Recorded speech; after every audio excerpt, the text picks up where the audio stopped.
नमस्ते दोस्तों, आपका हमारे चैनल पर स्वागत है। आज हम Khan sir pocket GK book से पॉलिटी का अगला अध्याय पढ़ेंगे। तो बिना किसी देरी के चलिए शुरू करते हैं ये वीडियो। मौलिक अधिकार अनुच्छेद 12 से 35 तक। भारतीय संविधान में उन अधिकारों को सूचीबद्ध किया गया है जिन्हें सुरक्षा प्रदान की जानी थी और उन्हें मौलिक अधिकार की संज्ञा दी गई। इन अधिकारों को मूल इसलिए कहा जाता है क्योंकि ये कानून के मूल सिद्धांत हैं जिनकी गारंटी संविधान द्वारा दी गई है। ये मूल इसलिए भी हैं क्योंकि ये व्यक्ति के सर्वांगीण विकास, भौतिक, बौद्धिक, नैतिक तथा आध्यात्मिक के लिए आवश्यक हैं। ऐतिहासिक परिप्रेक्ष्य। कराची अधिवेशन 1931 में मौलिक अधिकारों का प्रस्ताव पारित किया गया था। नोट: 1928 में ही मोतीलाल नेहरू समिति ने अधिकारों के एक घोषणा पत्र की मांग उठाई थी। संवैधानिक प्रावधान। भारतीय संविधान के भाग 3 में अनुच्छेद 12 से 35 तक मूल अधिकारों संबंधी उपबंध हैं। भारत में मौलिक अधिकारों की अवधारणा अमेरिका के संविधान से ग्रहण की गई है। भारतीय संविधान के भाग 3 को भारत का मैग्ना कार्टा भी कहा जाता है। विशेषताएं। वाद योग्य। मौलिक अधिकार वाद योग्य होते हैं, अर्थात मौलिक अधिकारों का हनन होने पर व्यक्ति अपने अधिकारों की रक्षा हेतु न्यायालय की शरण ले सकता है। संशोधन की आवश्यकता। मौलिक अधिकारों में परिवर्तन के लिए संविधान में संशोधन करना पड़ता है। इसके अलावा सरकार का कोई भी अंग मौलिक अधिकारों के विरुद्ध कोई कार्य नहीं कर सकता। न्यायपालिका की शक्ति। विधायिका या कार्यपालिका के किसी भी कानून या निर्णय से यदि मौलिक अधिकारों का हनन होता है या उन पर अनुचित प्रतिबंध लगाया जाता है तो न्यायपालिका उसे अवैध घोषित कर सकती है। सीमित नहीं। मौलिक अधिकार असीमित नहीं है, अर्थात राज्य द्वारा इन पर युक्त प्रतिबंध लगाया जा सकता है। विदेशी व्यक्तियों को भी उपलब्ध। मौलिक अधिकार भारतीयों के साथ साथ विदेशी व्यक्तियों को भी प्रदान किए गए हैं। उदाहरण स्वरूप अनुच्छेद 15, 16, 19, 29 और अनुच्छेद 30 को छोड़कर अन्य सभी मौलिक अधिकार विदेशियों को भी प्राप्त हैं। स्थायी नहीं। मौलिक अधिकार स्थायी नहीं है, अर्थात संसद द्वारा इनमें कटौती की जा सकती है तथा आपातकाल की स्थिति में केवल भारतीयों के अनुच्छेद 20 व 21 को छोड़कर अन्य अधिकारों को निलंबित किया जा सकता है।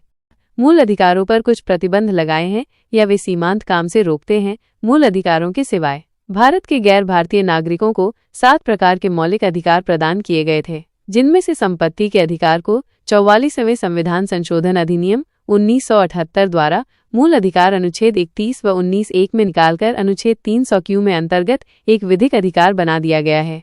मौलिक अधिकार। मौलिक अधिकार अनुच्छेद। मौलिक अधिकार अनुच्छेद 1। समानता 14-18। 2। स्वतंत्रता 19-22। 3। शोषण के विरुद्ध 23-24। 4। धार्मिक स्वतंत्रता 25-28। 5। संस्कृति और शिक्षा 29-30। 6। संवैधानिक उपचारों 32। अनुच्छेद 12। इस अनुच्छेद में राज्य को परिभाषित किया गया है। राज्य में भारत सरकार एवं संसद, राज्य सरकार व विधान मंडल, स्थानीय निकाय जैसे ग्राम पंचायत, जिला परिषद, नगर पालिका को 13वीं डिग्री में शामिल होंगे। अनुच्छेद 13। मौलिक अधिकारों में असंगत या उनका अल्पीकरण करने वाली विधियों का अंत है। न्यायिक पुनरावलोकन की शक्ति। इसमें पूर्व एवं बाद को विधि मौलिक अधिकारों के विपरीत है तो वह शून्य होगी। इसी के चलते राज्य में अधिनियम, नियम, अध्यादेश और प्रलेखों को शामिल किया गया है जिन्हें संविधान संशोधन की कमी मानी जाएगी। इसे विधि अर्थात संविधान संशोधन द्वारा मौलिक अधिकारों को सीमित किया जा सकता है। समानता का अधिकार अनुच्छेद 14-18। अनुच्छेद 14 विधि के समक्ष समानता। ब्रिटेन से ग्रहण। अनु 14 यह प्रावधान करता है कि भारत के राज्य क्षेत्र में राज्य किसी भी व्यक्ति को कानून के समक्ष समानता या कानून के समान संरक्षण से वंचित नहीं करेगा। कानून के समक्ष समानता यह ब्रिटेन से ग्रहण किया गया है। इसका अर्थ है कोई भी व्यक्ति विधि से ऊपर नहीं है, सभी के साथ समान व्यवहार होगा। कानूनों का समान संरक्षण यह अमेरिकी संविधान से ग्रहण किया गया है। इस संकल्पना के पीछे इस बात पर आधारित है कि समानों के साथ समान और असमान व्यक्तियों के साथ असमानता का व्यवहार किया जा सकता है। जैसे उन व्यक्तियों के लिए जो कठिनाई और अचरित कर्म के लिए विशेष कानून बनाए जा सकते हैं। सकारात्मक अवधारणा। नोट: कानून को लागू करने के मामले में कोई विधान जो किसी कार्यपालिका तथा प्रशासनिक अधिकारी को अविश्वसनीय एवं अनियमित विशेषाधिकार देता है तो भारतीय संविधान के अनुच्छेद 14 का उल्लंघन करता है। विधि को मनमाने प्रक्रिया का भी अभिप्राय विधि को निष्पक्ष प्रवृत्ति है। अनुच्छेद 15। भेदभाव का प्रतिषेध या समानता अनुच्छेद 15 वन, धर्म, मूल वंश, जाति, लिंग या जन्म स्थान के आधार पर भेदभाव का निषेध कानून के रूप में प्रतिबंधित किया गया है। अनुच्छेद 15(2) राज्य सार्वजनिक स्थलों के प्रवेश व प्रयोग से वंचित नहीं कर सकता है। सार्वजनिक स्थल जैसे कुओं, तालाबों, स्नान घाटों तथा होटलों आदि को किसी व्यक्ति को भेदभाव नहीं किया जाएगा। नोट 15 अप्रैल 2019 को सर्वोच्च न्यायालय द्वारा किन्नरों को अलग लैंगिक श्रेणी को दर्जा दिया गया, अर्थात किसी भी सरकारी दस्तावेज में जेंडर बताने के लिए महिला और पुरुष के अलावा एक तीसरी श्रेणी बटा किन्नर श्रेणी भी होगी। अतः अनु 14(15) महिला और पुरुष की समानता के स्थान पर लैंगिक, पुरुष और किन्नर की समानता की बात करता है। अनु 15(3) यह अनुच्छेद प्रावधान करता है कि समानता स्थापित करने के लिए राज्य बालिकाओं और बच्चों के लिए विशेष प्रावधान बना सकता है। अनु 15(4) पिछले वर्गों को राज्य शिक्षण संस्थानों में छोड़कर बाकी शिक्षण संस्थानों में आरक्षण का प्रावधान किया गया है। प्रथम संविधान संशोधन 1951 द्वारा चंपकम दोराई राजन मामले में न्यायालय द्वारा दिए गए निर्णय के प्रभाव को समाप्त करने के लिए जोड़ा गया। अनुच्छेद 15(5) पिछड़े वर्गों को उच्च संस्थानों में आरक्षण का प्रावधान किया गया है। 93वां संविधान संशोधन 2005 द्वारा जोड़ा गया। अनुच्छेद 15(6) आर्थिक रूप से कमजोर वर्ग को 10% आरक्षण दिया गया, जो 130वें संविधान संशोधन 2019 द्वारा जोड़ा गया। अनुच्छेद 16 लोक नियोजन में समानता। अनुच्छेद 16(1) सभी नागरिकों को सरकारी पद पर नियुक्ति का समान अवसर होगा। अनुच्छेद 16(2) राज्य में केवल धर्म, मूल वंश, जाति, लिंग, उद्भव, जन्मस्थान या निवास इनमें से किसी भी आधार पर सरकारी नौकरी या पद प्रदान करने में भेदभाव नहीं किया जाएगा। अनु 16(3) राज्य को यह अधिकार प्रदान करता है कि वो अपने निवासियों के लिए कुछ शर्तों का अवलोकन कर सकता है, हालांकि इस संबंध में कानून बनाने का भी अधिकार संसद का ही है। नोट अनु 16 निवास के आधार पर आरक्षण का निषेध करता है तथा 16(3) इसका अपवाद है। अनु 16(4) राज्य ऐसे पिछड़े वर्गों के लिए आरक्षण का प्रावधान कर सकता है जिनका राज्य की नज़र में राज्य की सेवाओं में पर्याप्त प्रतिनिधित्व नहीं है। 77वां संशोधन अधिनियम 1995 के अंतर्गत अनुच्छेद 16 में 4A जोड़कर अनुसूचित जाति तथा अनुसूचित जनजाति के लिए पदोन्नति में आरक्षण सुनिश्चित किया गया। नोट सुप्रीम कोर्ट ने विकास किशन राव गवली बनाम महाराष्ट्र राज्यवाद में कहा कि ओबीसी आरक्षण 50% से ज्यादा नहीं हो सकता है।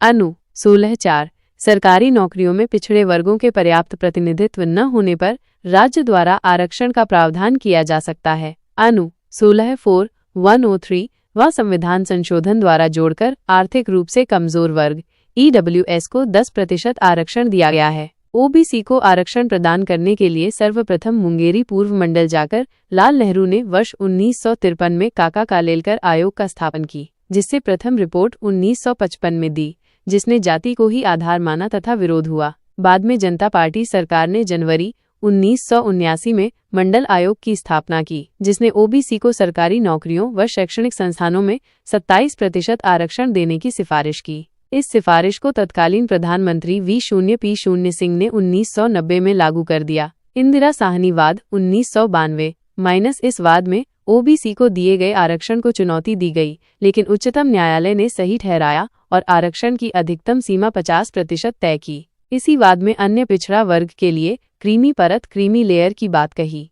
लोक नियोजन संबंधी या सार्वजनिक रोजगार के साधारण पर अवैध माना गया। अनुच्छेद 17 में प्रावधान है कि छुआछूत या अस्पृश्यता से उत्पन्न किसी अयोग्यता को लागू करना एक दंडनीय अपराध होगा।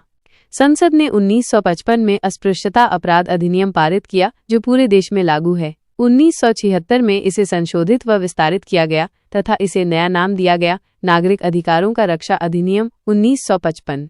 नोट अनु 17 का उल्लंघन दंडनीय अपराध है। इसके लिए 6 माह का कारावास व 500 रुपये का नकद तथा दोनों सजाओं का प्रावधान है। सामान्य से अर्थ लेते हुए अनु 17 को अस्पृश्यता के खिलाफ है। उदाहरण के लिए संविधान के अनुच्छेद 15 में कहा गया है कि भारत का किसी भी नागरिक के साथ धर्म, नस्ल, जाति, लिंग या जन्मस्थान के आधार पर भेदभाव नहीं किया जाएगा। अनुसूचित जाति एवं अनुसूचित जनजाति अत्याचार निवारण अधिनियम 1989 के तहत अस्पृश्यता को समाप्त करने के लिए कठोर कानून प्रावधान किए गए हैं। अनुच्छेद 18 के अनुसार सेना अथवा विद्या संबंधी उपाधियों को छोड़कर राज्य अन्य कोई उपाधियां नहीं प्रदान कर सकता। साथ ही भारत का कोई नागरिक राष्ट्रपति की आज्ञा के बिना कोई उपाधि धारण नहीं कर सकता। नोट: बालाजी राघवन बनाम भारत सरकार में सर्वोच्च न्यायालय ने 1996 के अपने निर्णय में कहा कि भारत रत्न, पद्म विभूषण, पद्म भूषण, पद्मश्री जैसे अलंकरण हैं, न कि उपाधियां, अतः इन्हें प्रदान करना अनु 18 का उल्लंघन नहीं है। स्वतंत्रता का अधिकार, अनुच्छेद 19-22। अनुच्छेद 19 के द्वारा भाषण में नागरिकों को 7 स्वतंत्रताएं प्रदान की गई थीं।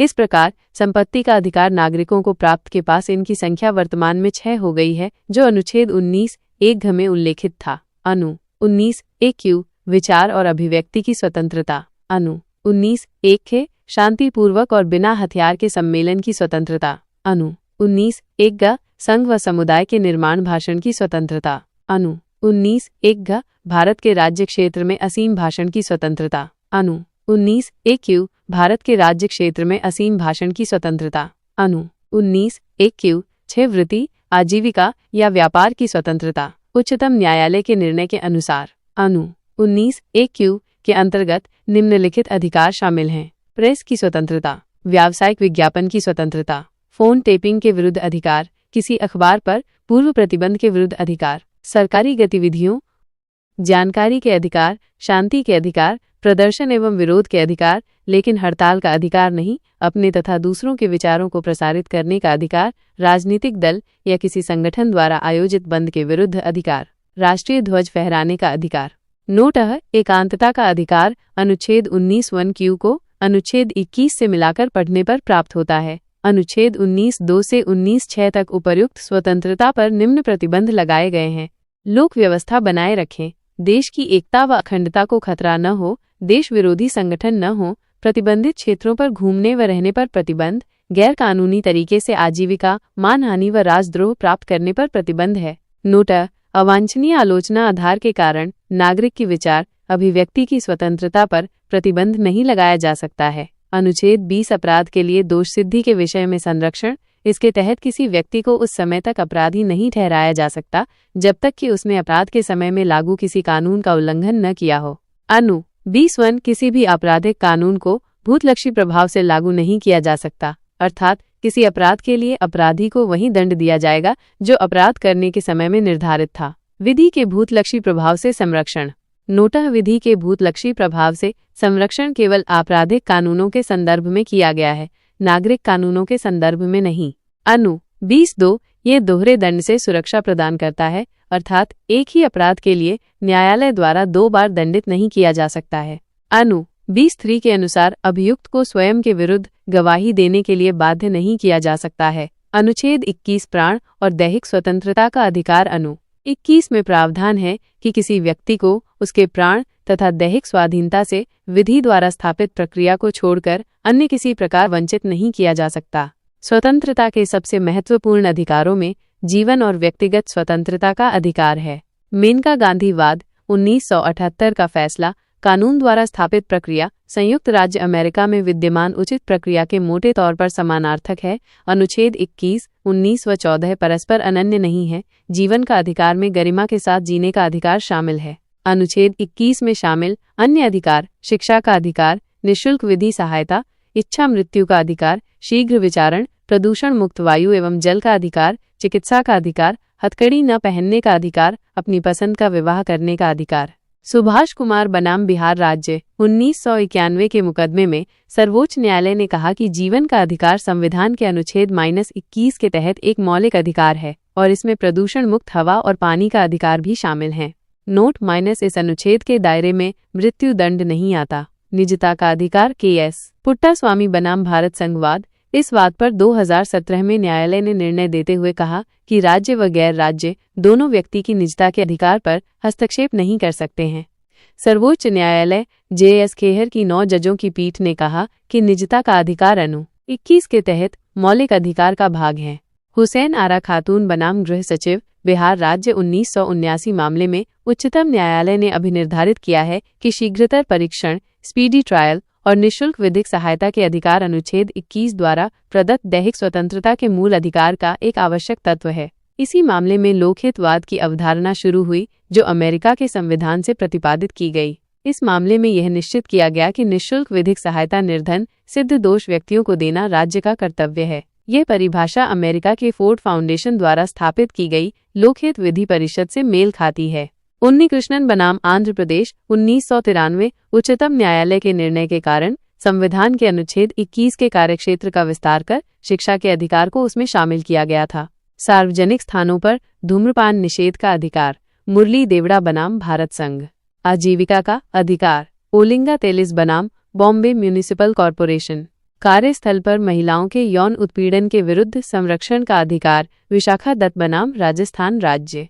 अनुच्छेद 21 जीवन का अधिकार और भोजन का अधिकार। अनुच्छेद 21 के तहत जीवन के अधिकार में भोजन का अधिकार भी शामिल है। इसी आधार पर न्यायालय ने राज्य को आदेश दिया है कि वह दोपहर के भोजन की योजना, मिड डे मील सहित सभी लोगों को भोजन उपलब्ध कराने के लिए आवश्यक कदम उठाए। उदाहरण के लिए 1958 में ओल्गा टेलिस बनाम बम्बई नगर निगम के मुकदमे में झुग्गी वासियों की आजीविका बचाने का प्रयास किया गया था। अनुच्छेद 21Q शिक्षा का अधिकार। 86वें संविधान संशोधन अधिनियम 2002 के तहत अनुच्छेद 21Q को संविधान में जोड़ा गया, जो 6 से 14 वर्ष की आयु वर्ग के बच्चों को निःशुल्क और अनिवार्य शिक्षा का मूल अधिकार प्रदान करता है। अप्रैल 2010 से शिक्षा का अधिकार अधिनियम 2009 लागू हुआ। अनुच्छेद 22 गिरफ्तारी और निरोध से संरक्षण। अनुच्छेद 22 कुछ विशेष परिस्थितियों में गिरफ्तारी और विरोध से संरक्षण प्रदान करता है। खंड -1 गिरफ्तारी के अधिकार। किसी भी व्यक्ति को अपनी गिरफ्तारी का कारण जानने का अधिकार है। उसे अपनी पसंद के वकील से परामर्श करने और अपना बचाव करने का अधिकार है। खंड -2 मजिस्ट्रेट के समक्ष पेशी। गिरफ्तारी के 24 घंटे के अंदर निकटतम मजिस्ट्रेट के समक्ष पेश किए जाने का अधिकार है। इसमें यात्रा का समय शामिल नहीं है। मजिस्ट्रेट के प्राधिकार के बिना 24 घंटे से अधिक समय तक हिरासत में नहीं रखा जा सकता। खंड -3 अपवाद। उपर्युक्त अधिकार 2 प्रकार के व्यक्तियों को प्राप्त नहीं होंगे। शत्रु देश के नागरिक। निवारक निरोध के अधीन गिरफ्तार व्यक्ति। निवारक निरोध अनुच्छेद 22 खंड 4, 5, 6, 7। संविधान में निवारक निरोध की कोई अधिकृत परिभाषा नहीं है। ये शांति और आपात दोनों कालों में लागू किया जा सकता है। खंड -4 निरोध की अवधि। निवारक निरोध के अधीन गिरफ्तार व्यक्ति को 3 माह से अधिक निरुद्ध बंधक नहीं किया जा सकता। नोट 44वें संशोधन द्वारा इसे 3 माह से घटाकर 2 माह एक सलाहकार बोर्ड की राय पर किया गया था, परंतु यह अभी तक लागू नहीं हुआ है। 3 माह से अधिक निरोध की शर्तें। निम्नलिखित 2 स्थितियों में किसी व्यक्ति को 3 माह से अधिक भी निरुद्ध किया जा सकता है। यदि उच्च न्यायालय के न्यायाधीशों से गठित सलाहकार बोर्ड की राय में ऐसे निरोध के लिए पर्याप्त कारण हो। यदि ऐसा व्यक्ति संसद द्वारा इस संबंध में बनाए गए कानून के अधीन गिरफ्तार किया गया हो। संसद द्वारा बनाए गए संबंधित कानून। संसद ने अपनी शक्ति का प्रयोग करते हुए इस संबंध में निम्नलिखित कानून बनाए हैं। विदेशी मुद्रा क्रियाएं और तस्करी की रोकथाम का संरक्षण अधिनियम 1974। राष्ट्रीय सुरक्षा कानून नेशनल सिक्योरिटी एक्ट 1980। आतंकवाद निरोधक कानून prevention of terrorism act (POTA) 2002। गैर कानूनी गतिविधियां निवारण अधिनियम 2004। अन्य महत्वपूर्ण तथ्य। निवारक निरोध समवर्ती सूची का विषय है। महाराष्ट्र, मध्य प्रदेश और जम्मू कश्मीर ने अपने लिए निवारक निरोध कानून बनाए हैं। Misa maintenance of internal security act 1971 को 1979 में समाप्त कर दिया गया था। यह निवारक निरोध संबंधी कानून था। शोषण के विरुद्ध अधिकार अनुच्छेद 23-24। अनुच्छेद 23 मानव दुर्व्यापार एवं बलात् श्रम का निषेध। अनुच्छेद 23(1) सभी प्रकार के मानव दुर्व्यापार, बेगार और बलात् श्रम का निषेध करता है। इस अनुच्छेद का महिलाओं और अनुसूचित जाति जनजाति SC/ST जातियों के लिए विशेष महत्व है। अनुच्छेद 23(2) राज्य को अनुच्छेद 23 को लागू करने के लिए प्रावधान बनाने या अनिवार्य सेवा लागू करने की अनुमति देता है, जिसमें राज्य केवल धर्म, मूलवंश, जाति या वर्ग के आधार पर भेदभाव नहीं करेगा। नोट: संसद ने बंधुआ मजदूर उन्मूलन अधिनियम 1976 में पारित किया। अनुच्छेद 24 कारखानों आदि में बालकों के नियोजन पर प्रतिबंध। 14 वर्ष से कम आयु के बच्चों को किसी कारखाने या खान में काम करने के लिए नियोजित नहीं किया जाएगा या किसी खतरनाक संकटपूर्ण कार्यों में नहीं लगाया जा सकता। Note: ICCPR international covenant on civil and political rights के अनुच्छेद 24 द्वारा बाल अधिकार को सुरक्षित किया गया है। जोखिम भरे उद्योगों में बाल श्रम का उपयोग भारत के संविधान द्वारा और 10 दिसंबर 1996 के सर्वोच्च न्यायालय के निर्णय तथा संयुक्त राष्ट्र के चार्टर द्वारा निषिद्ध है। धार्मिक स्वतंत्रता का अधिकार, अनुच्छेद 25-28। अनुच्छेद 25 अंतःकरण एवं धार्मिक कार्यों के प्रचार प्रसार की स्वतंत्रता। अपने संविधान के अनुसार प्रत्येक व्यक्ति को अपनी पसंद के धर्म का पालन करने का अधिकार है। इस स्वतंत्रता को लोकतंत्र का प्रतीक माना जाता है और इसे संविधान के बुनियादी ढांचे में शामिल किया गया है। अंतःकरण की स्वतंत्रता का अर्थ है कि कोई व्यक्ति किसी भी धर्म को चुन सकता है या ये निर्णय भी ले सकता है कि वो किसी भी धर्म का पालन नहीं करेगा। धार्मिक स्वतंत्रता का अर्थ है कि सभी व्यक्तियों को अपने धर्म को अबाध रूप से मानने, उसके अनुसार आचरण करने और प्रचार करने का समान हक होगा। लेकिन धार्मिक स्वतंत्रता पर कुछ प्रतिबंध भी हैं। लोक व्यवस्था, नैतिकता और स्वास्थ्य के आधार पर सरकार धार्मिक स्वतंत्रता पर प्रतिबंध लगा सकती है। धार्मिक स्वतंत्रता का अधिकार असीमित नहीं है। कुछ सामाजिक बुराइयों को दूर करने के लिए सरकार धार्मिक मामलों में हस्तक्षेप कर सकती है। उदाहरण के तौर पर सरकार ने सती प्रथा, एक से अधिक विवाह और मानव बलि जैसी कुप्रथाओं पर प्रतिबंध के लिए अनेक कदम उठाए हैं। इसमें लोगों को एक धर्म से दूसरे धर्म में परिवर्तन के लिए मानने का अधिकार भी शामिल है। लेकिन कुछ लोग धर्म परिवर्तन का विरोध करते हैं। उनका मानना है कि धर्मांतरण भय या लालच के आधार पर कराए जाते हैं। संविधान भी जबरन धर्म परिवर्तन की इजाजत नहीं देता। शिरूर मठवाद 1954। इस वाद में सर्वोच्च न्यायालय ने अनिवार्यता सिद्धांत दिया है, जिसमें सभी अनुष्ठानों व प्रथाओं को धर्म की परिभाषा में शामिल बताया है। नोट: इस अनुच्छेद के तहत सिखों को कृपाण धारण करने का अधिकार है। अनुच्छेद 26 धार्मिक कार्यों के प्रबंध की स्वतंत्रता। नोट: इस अनुच्छेद पर लोक व्यवस्था, सदाचार और स्वास्थ्य के आधार पर रोक लगाई जा सकती है। अनुच्छेद 27 धार्मिक कार्यों पर खर्च धन पर कर से मुक्ति। अनुच्छेद 28 धार्मिक शिक्षा में उपस्थित होने से स्वतंत्रता। संस्कृति और शिक्षा संबंधी अधिकार। अनुच्छेद 29 से 30। अनुच्छेद 29 अल्पसंख्यकों के हितों का संरक्षण। ये भारत के नागरिकों को उनकी बोली, भाषा, लिपि और संस्कृति को सुरक्षित रखने का अधिकार प्रदान करता है। किसी भी नागरिक को राज्य के अंतर्गत आने वाले संस्थान या राज्य द्वारा सहायता प्राप्त संस्थानों में धर्म, जाति या भाषा के आधार पर प्रवेश से रोका नहीं जा सकता। अनुच्छेद 29 धार्मिक एवं भाषाई अल्पसंख्यकों को सुरक्षा प्रदान करता है। सर्वोच्च न्यायालय के अनुसार अनुच्छेद 29 अल्पसंख्यकों के साथ साथ बहुसंख्यकों पर भी लागू होता है। अनुच्छेद 29(2) किसी भी नागरिक को धर्म, वंश, जाति, भाषा या इनमें से किसी भी आधार पर राज्य द्वारा संपोषित अथवा राज्य से सहायता प्राप्त करने वाली किसी भी शैक्षिक संस्था में प्रवेश से वंचित नहीं किया जाएगा। अनुच्छेद 30 शिक्षण संस्थाओं की स्थापना और प्रशासन करने का अल्पसंख्यक वर्गों का अधिकार। अनुच्छेद 30 धार्मिक अथवा भाषाई व धार्मिक अल्पसंख्यकों को निम्नलिखित अधिकार प्रदान करता है। आई सभी अल्पसंख्यक वर्गों को अपने कार्य के अनुसार शिक्षण संस्थाओं की स्थापना और प्रशासन का अधिकार होगा। ई राज्य आर्थिक सहायता प्रदान करने में अल्पसंख्यकों द्वारा प्रबंधित संस्थानों से भेदभाव नहीं करेगा। अनुच्छेद 30(1) सभी अल्पसंख्यकों को, चाहे वे धर्म के आधार पर हों या भाषा के आधार पर, अपनी पसंद की शैक्षिक संस्थाएं स्थापित करने और उन्हें संचालित करने का मौलिक अधिकार होगा। अनुच्छेद 31। अनुच्छेद 31 संपदा के अधिग्रहण के लिए कानून की सुरक्षा।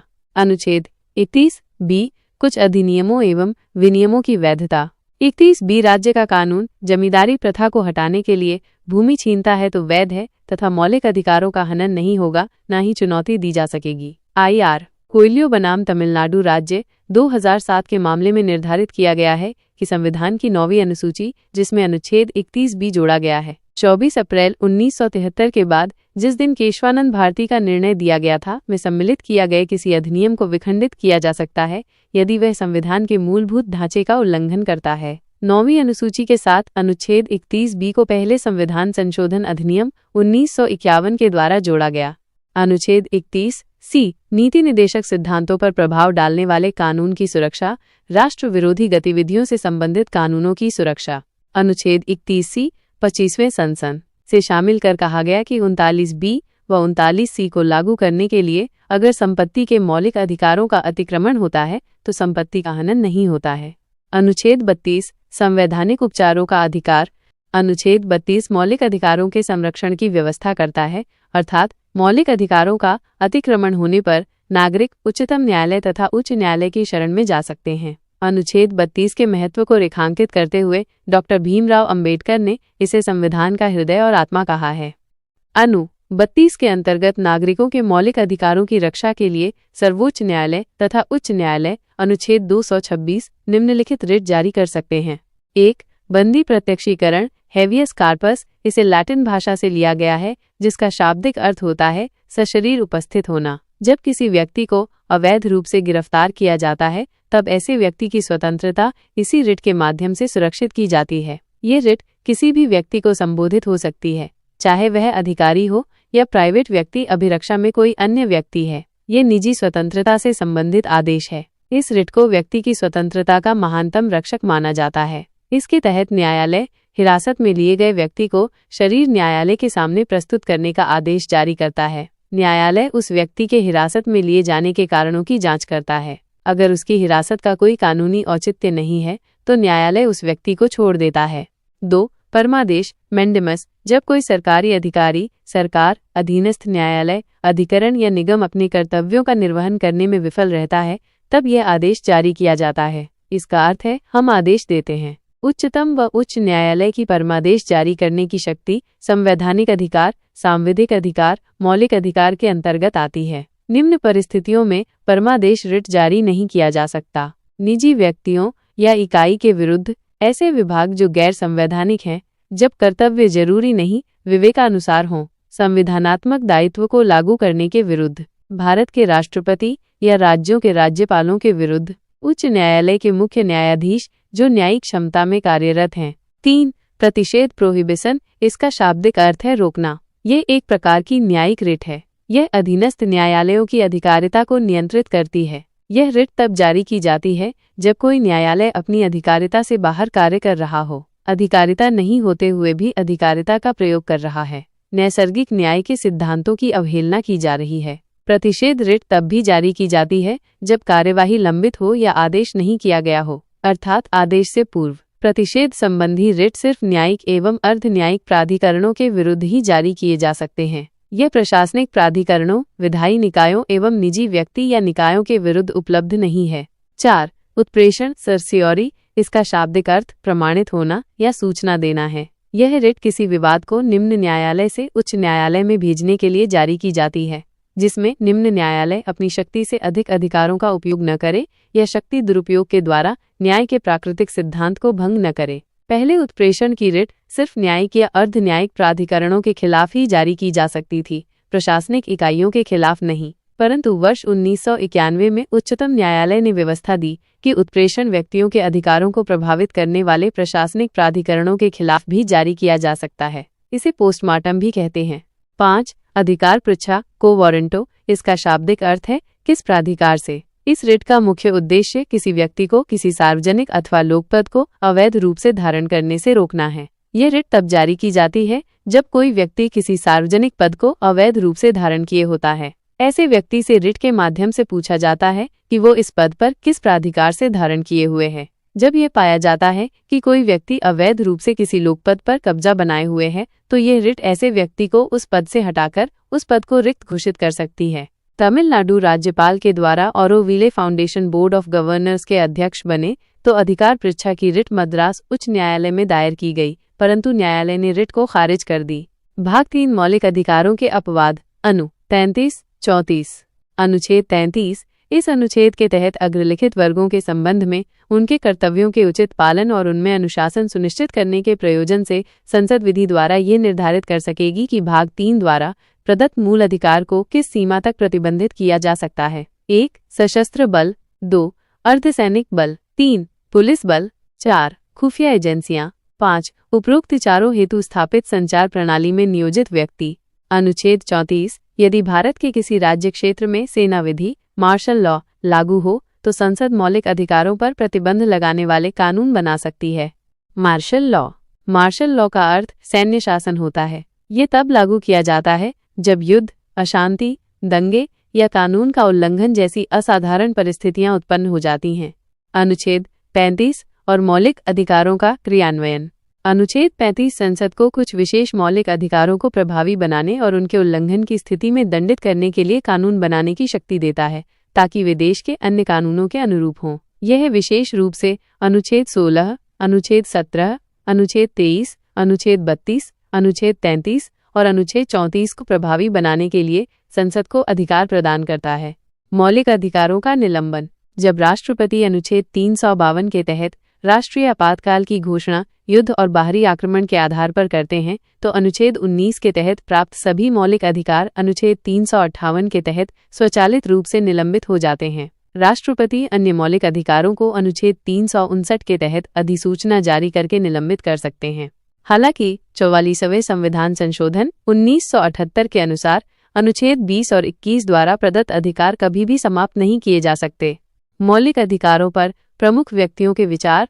जवाहरलाल नेहरू ने कहा, एक मौलिक अधिकार को उस क्षण की किसी विशेष कठिनाई के दृष्टिकोण से नहीं देखा जाना चाहिए, बल्कि एक ऐसी चीज के रूप में जिसे आप संविधान में स्थायी बनाना चाहते हैं। Doctor S. राधाकृष्णन ने मूल अधिकारों को हमारे लोगों के लिए एक प्रतिज्ञा तथा सभ्य विश्व के साथ किया गया समझौता कहा था। संविधान संशोधन और मूल अधिकार से जुड़े प्रमुख वाद। अनुच्छेद 13 द्वारा प्रदत्त शक्तियों के आधार पर न्यायालय अनुच्छेद 368 के अंतर्गत पारित किए गए संविधान संशोधनों का न्यायिक पुनरावलोकन कर सकता है या नहीं, इस पर विवाद रहा है। मौलिक अधिकारों के संशोधन से जुड़े प्रमुख वाद इस प्रकार हैं। 1. शंकरी प्रसाद से भारत संघवाद 1951। इस मामले में पहले संविधान संशोधन को चुनौती दी गई थी, जिसने संपत्ति के अधिकार पर अंकुश लगाया था। उच्चतम न्यायालय ने फैसला दिया कि संसद अनुच्छेद 368 के तहत मूल अधिकारों में संशोधन कर सकती है। 2. सज्जन सिंह से राजस्थान सरकार 1965। इस वाद में भी उच्चतम न्यायालय ने फैसला दिया कि संसद मूल अधिकारों में संशोधन कर सकती है। 3. गोलकनाथ से पंजाब राज्य 1967। इस मामले में 17वें संविधान संशोधन अधिनियम 1964 को चुनौती दी गई थी, जिसने 9वीं अनुसूची में कुछ प्रावधान शामिल किए थे। सर्वोच्च न्यायालय ने फैसला दिया कि संसद मूल अधिकारों में संशोधन नहीं कर सकती और प्रस्तावना संविधान का अंग नहीं है। इस निर्णय ने भविष्योन्मुखी फैसला दिया और यह न्यायिक सक्रियता से संबंधित पहला मुकदमा था। इस वाद में उच्चतम न्यायालय ने ये धारणा व्यक्त की कि मूल अधिकार व्यक्ति को जैसा उसे सबसे अच्छा लगे उस तरह अपनी जिंदगी की रूपरेखा तैयार करने के लिए सक्षम बनाते हैं। गोलकनाथ से पंजाब राज्य के निर्णय के प्रभाव को समाप्त करने के लिए संसद द्वारा 24वां संविधान संशोधन 1971 पारित करके यह व्यवस्था की गई कि संसद मूल अधिकारों में संशोधन कर सकती है। ये 11 न्यायाधीशों की दूसरी सबसे बड़ी खंडपीठ थी। 4. केशवानंद भारती से केरल राज्य 1973। 24वें संविधान संशोधन को केशवानंद भारती से केरल राज्यवाद द्वारा चुनौती दी गई। इस मामले में न्यायालय ने गोलकनाथ से पंजाब राज्यवाद के निर्णय को पलट दिया और 24वें संविधान संशोधन को वैध ठहराया, जिसमें कहा गया कि संसद मूल अधिकारों में संशोधन कर सकती है। इस मामले में उच्चतम न्यायालय द्वारा पहली बार मूल ढांचे की घोषणा की गई, जिसमें कहा गया कि संसद संविधान के मूल ढांचे में संशोधन नहीं कर सकती, अर्थात संविधान का मूल ढांचा असंशोधनीय है। इसी मामले में कहा गया कि प्रस्तावना संविधान का अभिन्न अंग है। यह 13 न्यायाधीशों की सबसे बड़ी खंडपीठ थी, जिसका निर्णय 7 से 6 न्यायाधीशों से 24 अप्रैल 1973 को आया। मूल ढांचे की अवधारणा। मूल ढांचे की व्याख्या उच्चतम न्यायालय द्वारा वाद से वाद की जाएगी। यह मूल ढांचा संविधान की विशेषताओं का निर्धारण करता है। मूल ढांचे की अवधारणा को उच्चतम न्यायालय द्वारा इंदिरा नेहरू गांधी से राजनारायण मामले 1975 के द्वारा लागू किया गया। केरल राज्य से लीसम्मा जोसेफ वाद में उच्चतम न्यायालय ने कहा कि अनुच्छेद 16(4) के तहत पदोन्नति में विकलांग व्यक्तियों को भी आरक्षण का अधिकार है। वीडियो देखने के लिए धन्यवाद दोस्तों। अगर आप इस वीडियो का अगला चैप्टर चाहते हैं तो नीचे कमेंट में नेक्स्ट चैप्टर लिखें।